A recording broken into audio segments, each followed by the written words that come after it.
სალამი, მე ვარ დრანგა, ეს არის Bitanica Short, გადაცემა, სადაც კრიპტოსამყაროს თავრამბებს მოკლედ და გასაგებად გიყვებით. დღევანდელ ეპიზოდში გაიგებთ Mr. Beast-ის ბანკზე, Satoshi-ს და CIA-ს კოლაბორაციას და Vitalikis ახალ ტექნოლოგიას.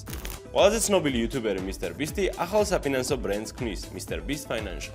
მისმა კომპანიამ უკვე შეიტანა განაცხადი ASH-ის საპატენტო ბიუროში.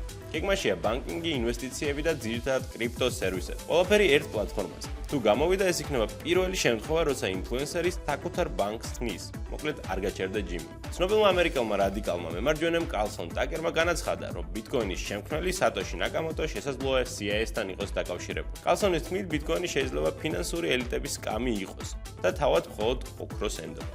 მოკლედ მორიგი შემქმნელების თეორია კარლსონის. ეთერიუმის დამფუძნებელმა ვიტალიკ ბუტერინმა წარმოადგინა ახალი ტექნოლოგია, GKR პროტოკოლი, რომელიც ბლოკჩეინის გამოთვლებს 10-ჯერ აჩქარებს და მნიშვნელოვნად ამცირებს ხარჯს. ეს ნიშნავს უფრო სწრაფ ტრანზაქციებს და მეტ კონფიდენციალურობას ქსელში. ეს იყო Bitanica Short. გამოიწერეთ ჩვენი პეიჯი, რომ არ გამოგჩეს თავარი მოკლედ.